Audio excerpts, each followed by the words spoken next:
So there's still the debacle on temporary foreign workers and migrants coming into this country, use them for cheap labor.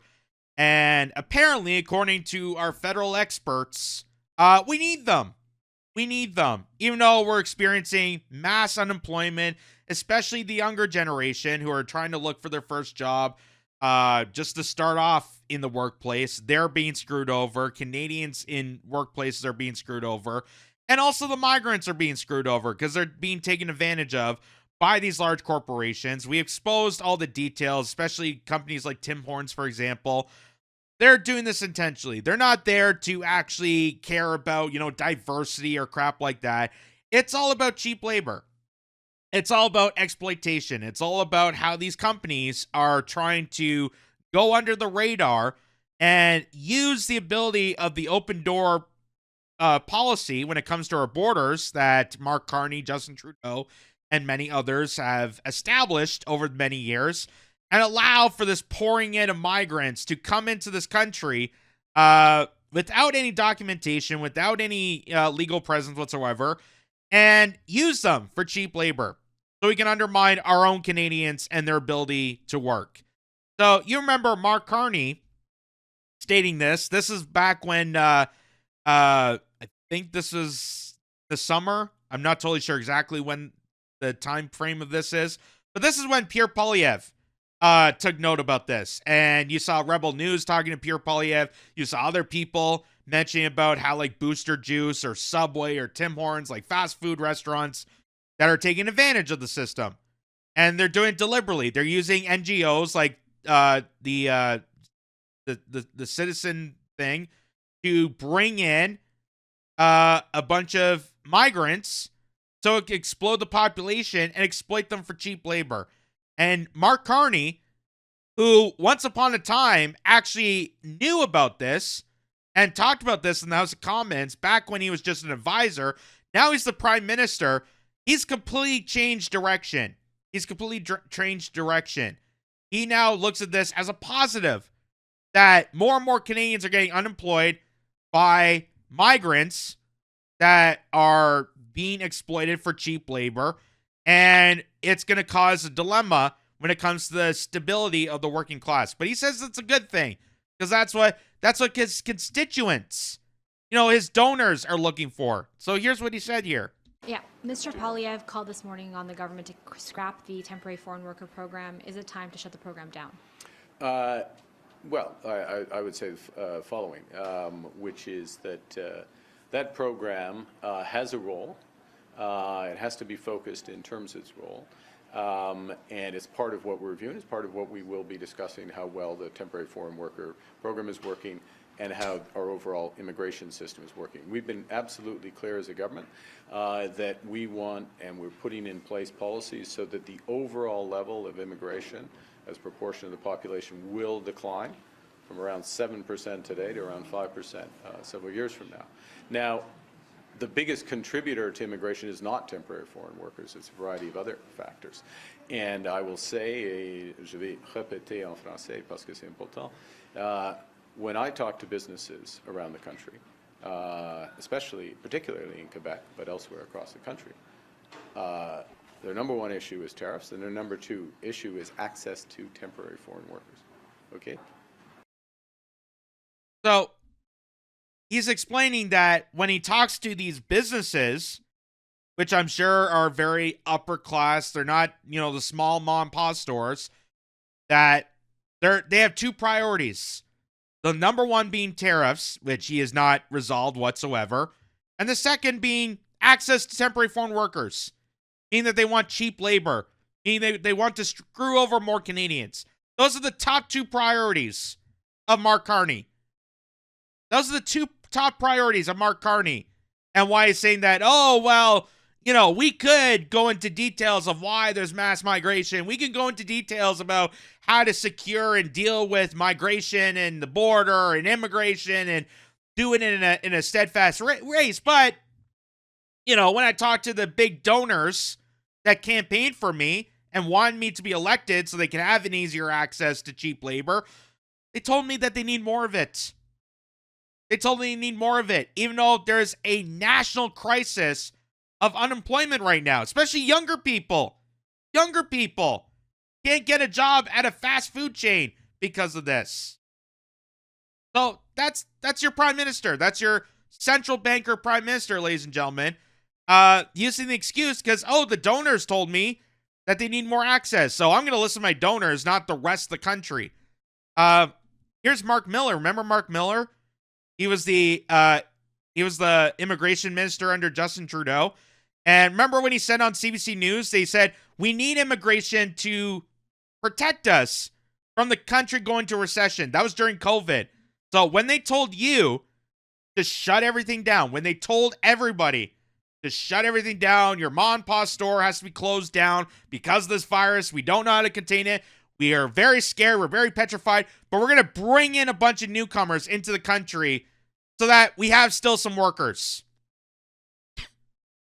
Meaning that you're going to get laid off, we're going to blame it on COVID, and then we're going to replace you with someone cheaper, a temporary foreign worker.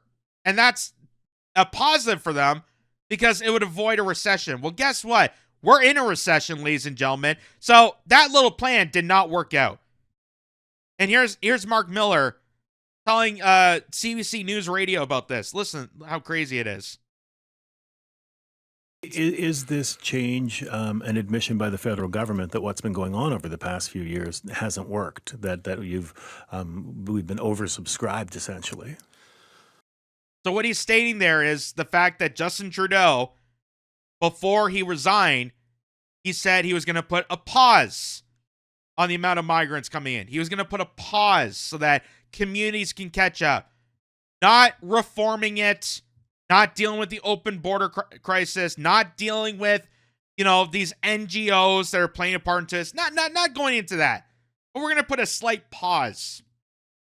But maybe more communities could, deal with it so they can have time to prepare for all these newcomers that have no idea about how to assimilate in Canada, that maybe they don't speak English or French, that they don't know our ways, our values, our culture, and don't have documentation, don't know where they came from. We just got to give some time, patience. That's their grand solution. And obviously, it did not work because even with that pause on, they still brought in more people. Well, I think it is worth examining what has worked and what hasn't worked. We do have our share of responsibility federally. Immigration is a shared jurisdiction, and we own a lot of the increase that I think was important to prevent the economy from going into the recession and the growth that we've had, which has almost entirely been due to immigration. That's come with what the Bank of Canada has said is a conundrum, what economists have said is a conundrum on services, on the ability of provinces to adapt. And so it is a collective effort by the federal government, by provinces, in this case BC, and by municipalities to adapt to larger numbers. And so that listening exercise over the last year. Yeah, it's a collective blame. You guys all have to come together and realize it's your fault that you're not adapting to our crisis. You're not adapting to our failures, okay? So you out there in your small towns that are barely trying to keep survival of the people you have now, you guys' fault. Maybe you need to do some soul searching so we can bring in a bunch of newcomers and lead them out to an arena to camp overnight because we don't have enough houses built. Collective blame. Wow. I know this guy looks like Ron Weasley or part of the Weasley family of Harry Potter series, but oh my God, that family is definitely more brighter than this guy. I'd rather take Ron Weasley as an immigration minister because he can use magic powers. He can actually solve the crisis better probably than this jerk. Oh, we just got to collectively blame each other. We got to come together to realize you're all at fault for not adapting. What has been significant, and I think it was clear to me that it was important to reduce not only temporary residents, international students, like we've been doing over the last year, but also on the permanent levels to make them more manageable. And I think that, yes, is absolutely our responsibility as the federal government. This has led to Conservative leader Pierre Poilievre accusing the Prime Minister and your party of flip-flopping here, making a last-minute policy reversal to, I suppose, bring policy more in line with what the Conservatives have proposed. How much influence did the reaction of opposition parties have on this new policy? Well, I listen, frankly, to all Canadians. That includes criticism that I receive, whether it's from the NDP, the Bloc, or the Conservatives. Pierre Poilievre has been singularly irresponsible in his approach to immigration, saying that there's been this uncontroversial approach to immigration, consensus to immigration over the last 150 years. We know that that's not entirely true, whether it's the Chinese head tax, whether it's racial policies that went up to the 60s. He'll just make things up, and the only thing he's come up with is saying, well, math will solve it. Well, we haven't seen, if he wants an election tomorrow, we would have to see his plan. This is our plan. I think it's responsible. I think our plan's responsible. Pierre Poilievre, he doesn't have the math add up. Well, at least he's using math, because really immigration is a calculation. If you have certain services and certain amount of homes, bring this new coming population and telling them to just assimilate into towns and cities, especially smaller communities. That's what they're trying to push the most migration towards, because, they need the population boom. Again, do you realize how insane this is? Do you realize why this is a crisis? Do you see why people get angered and frustrated? Why services are being rampant? Why it takes almost 6-7 hours to wait in an ER emergency room because the services are not meeting up to the requirements of this new coming population? Do you understand that? You understand that? Well, Pierre Poilievre, the math isn't adding up with him. At least he's using math. Mark Miller's just putting the blame on everyone else. Oh, it's your guys' fault. You're not adapting. So that it just shows how embarrassing all this is. But here's what makes this a real interesting turnaround is the highly skilled immigrants. So one of the excuses that they use when it comes to temporary foreign workers or bringing in foreign workers compared to Canadians is they say that, well, some of the immigrants are highly skilled and that we need their expertise to build upon new projects. If they're skilled in construction, or if they have a doctorate, or they have a master's, or they have a MD, they can, work in our medical system, in healthcare.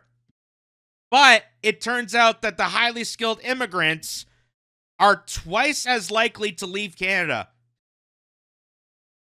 So the immigrants that we're bringing in, the excuse that we're going to bring highly skilled people, instead of just training Canadians, which honestly, why isn't that an option?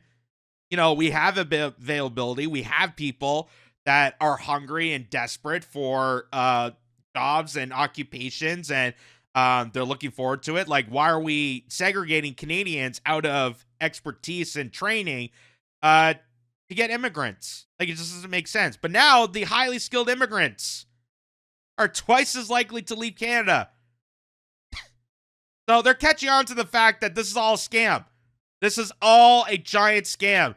And the highly skilled immigrants, they're smart enough to understand that, yeah, I'm not going to come to Canada, get fooled by, we're going to give you room and board. We're going to give you stays in the hotels. We're going to give you a, $5,000 Visa card. They're realizing that this is a ploy. And the highly skilled immigrants are saying, no, we're not going to stay here. Because you're screwing everybody. You're screwing everybody in this process. The more educated an immigrant is, the more likely they are to leave Canada. A new report on immigration data and patterns suggests. It comes as the federal immigration and health ministers testified on barriers to attracting immigrants to work in healthcare sector on Tuesday. New immigrants are leaving Canada at near record rates, with highly educated and highly skilled immigrants leaving Canada at twice the rate of those with less education, lower skills. A new report by the Institute of Canadian Citizenship and the Conference Board of Canada found. The ICC released its annual report, which studies the causes of onward migration, or migration of people first into and then out of Canada using data from Statistics Canada. The likelihood of leaving Canada goes up as the level of education increases, the report finds. Oh my God. So the people we brought in that we thought we could scam them for cheap labor, they're getting smarter than us. That's a problem. They're getting more educated. And they're realizing they got better opportunities with their experience and expertise elsewhere. Wow. Immigrants with doctorates are nearly twice as likely to leave Canada within 5 years compared to immigrants with a bachelor's degree, it said. In all, 1 in 5 migrants end up leaving Canada within the first 25 years, with the likelihood peaking within that of the first 5 years. The risk is especially high for high-skilled immigrants, the report said. 5 years after landing, these individuals are more than twice as likely to leave Canada as than lower-skilled immigrants. Some of the next decade's most in-demand occupations were among those where highly skilled immigrants were most likely to leave Canada within 25 years, the report found, but did not specify numbers for each category. It said business and finance management, information communications technology, engineering and architect management, and manufacturing and processing engineering are the fields that saw some of the highest likelihood of immigrants leaving. And considering the fact that a lot of our manufacturing, a lot of these industries are leaving Canada because of the tariffs, because of high taxation, because of just the utmost regulations that are destroying the businesses. We're not investing into our manufacturing. Again, I use the example of China all the time when it comes to this. You realize why China is the economic powerhouse it is, because they actually invest into their country. You look at their towns, you look at their cities. Yes, you can criticize all you want about their government, about their culture. You can criticize all you want about, communism, about that country. But if you look at a regular Chinese city, it is beautiful. It's beautiful. They're able to make cars that fly under 10 grand. And yet here we are barely taking our heads above water. And somehow we're supposed to be better than they are? We're better than they are? Canada's healthcare sector, which has suffered a lack of personnel in recent years, was also cited as one of the most where highly skilled immigrants have a high likelihood of leaving within 25 years. Is that again? They're not pointing out the fact that the Canadian government, the provincial governments have cut back on healthcare investments, which is why this is happening. They also forget to mention that they fired a bunch of people during COVID. They fired a bunch of nurses, doctors, medical technicians. They fired them during COVID, during a highly medical emergency. They fired them. Why? Because they're not complicit to big pharmaceuticals. So they laid them off. Even though they were highly they worked good. There was no problematic issues, but because they wouldn't take the jab, because they wouldn't, subserve to big pharmaceuticals that took it over the country, they got fired. And now this is why healthcare is such shambles right now. This is why they're handing out MAID pamphlets to people for the most minor instances. Oh, you got a broken leg? Well, you know what? You might as well just self-delete. That's our healthcare system, ladies and gentlemen. That's what it's turning into. Scary. Considering it's one of our most valuable points of this country. Canada's working on a balancing sustainable immigration levels with meeting with the labor needs of key sectors such as healthcare facing labor shortages. Immigration Minister Leon Diab told a House of Commons committee on Tuesday. This year's federal budget allocated $97 million over 5 years to create a foreign credential recognition action fund. So, again, why are we not putting that funding to the Canadians that are out of work or maybe rehiring all the nurses and doctors that you fired during COVID and actually put that investment into healthcare? Why is that not happening? Again, this is another FU, another middle finger to Canadians, to actual eligible who want to work Canadians. Another middle finger. Oh, we're going to create this fund to bring in more high-skilled immigrants instead of training our people. It's so disingenuous. So disingenuous. And they're going to put $97 million over 5 years to create this fund. Instead of actually putting that fund into training people. You can actually train people for these jobs. You can actually invest into your country, invest into your industries, invest in your sectors, your resources. That's what China's done. And look how great they've become. Look at other countries. They actually put their money into their country. But here in Canada, we do the exact opposite. We divest from our own people and our own country and put it to shit like this. It's embarrassing. It's embarrassing that this is happening. And considering the fact that we have a high unemployment rate, especially among younger people that feel disenfranchised. Like, again, you wonder why younger people don't have patriotism for federal governments. They don't respect capitalism. They don't respect the higher-ups. They don't respect the hierarchy of this. Because the people that pretend to give a damn, like the Prime Minister, oh, I'm representing people, is deliberately screwing right in front of your face. Screwing over you right in front of your face. And young people are catching up to this. Young people are catching up to this. That's crazy. $97 million to a foreign credential recognition action fund. Instead of, hey, let's, create training programs. Let's invest into our schools and college campuses so we can train these people for these jobs. Before they transform to AI, because that's unfortunately going to happen too. So, and they don't talk about that either. So here's Bruce McGonnell saying, Mark Carney says Canada has to look out for ourselves and look out for each other.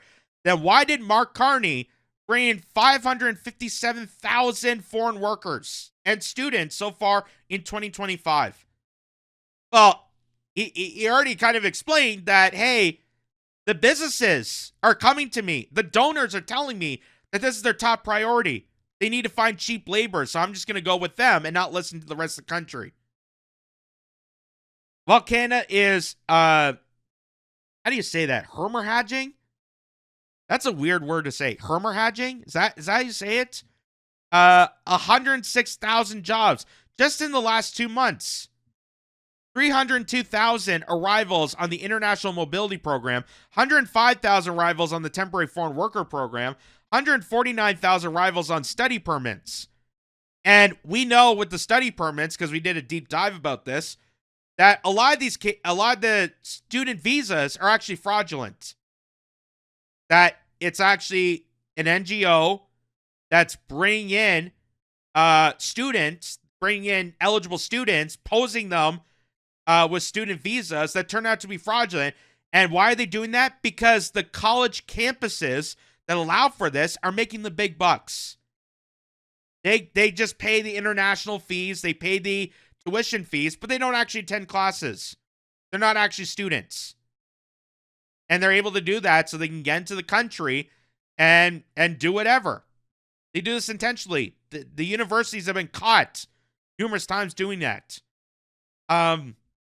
He also says we have cities like Barrie, Ontario, declaring an emergency over tent cities that are popping up everywhere and are out of control chaos and crime that comes with it.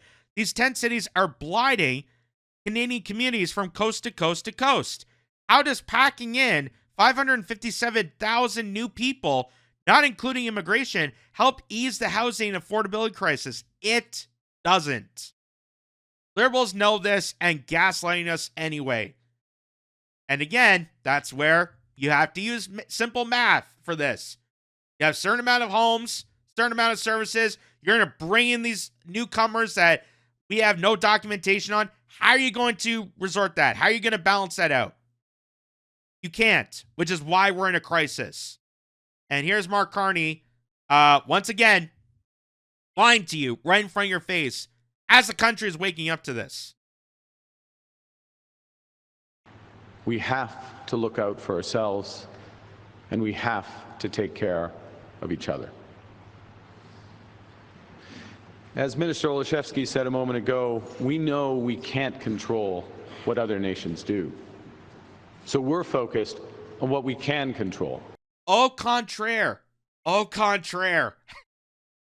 Have we not studied what the Ukraine war is about? Because I would say the opposite. I think you have very much so controlled other countries and have the ability to do so. You just have to align yourself with, NATO. You have to align yourself with the military-industrial complex. So quite the opposite. You have the ability to control countries. And one of the things is you're controlling India and third world nations to actually purposely bring in more people. It's all a scam. It's all a scam. And people are waking up to this. Building our strength right here at home. And the initiatives that we'll announce today will help transform Canada's economy from one that had become too reliant on a single trading partner to an economy that's resilient and dynamic, an economy built for Canadian workers and their families. You mean the largest trading partner we've had for eons? We completely destroyed that, trying to get other people to participate in trading with us, and that's also failed. So instead of just having a relationship with the United States and then looking elsewhere on the side, we're just destroying every relationship possible. And that's why we're in this mess. That's why we're in this damn mess. As I stated in the last segment, Canada needs the United States just as much as United States needs Canada. That's why we're neighbors. That's why we're compatible. That's why we had a trade negotiation for many, many years. Until Donald Trump, Justin Trudeau, Mark Carney, this kind of tirade feud between globalists, between tyrants, and who else got involved in this and screwed everything over. And it could have been easily resolved from the get-go. Could have been easily resolved. We couldn't not have to go through the mayhem of this trade war. But Mark Carney used it. Mark Carney is using this purposely to gain more power. He used it during the election. Definitely used it for the election. Used it as a psyop to bait people to vote for him because people thought he was going to actually rally against Donald Trump. Turns out that was a big fat lie. And he's still using it, again, to make himself powerful and make himself feel like the victor, that, he's going to do something. He's going to go after Americans. Arr! Time to finally put them in place. Yeah, how's that working out? How's that working out when you go to Washington and giggle with Donald Trump like schoolgirls? The strong foundations of our industries and new, diverse trading partners. So there you go. And there's a graph here. This is from the immigration statistics. So in the red is the International Mobility Program. The green is the study permits, and blue is temporary foreign workers. Look at how much of an increase that went. So 2000, 2012, kind of steady, goes up a bit. 2016 went up a bit. Really went high around 2019.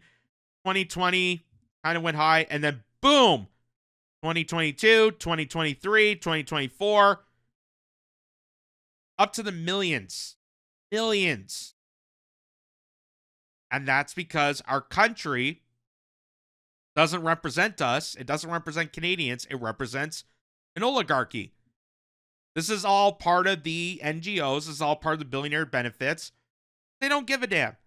George Soros used to write letters to the European governments, used to write letters to the UK government, ordering them that they had to do this.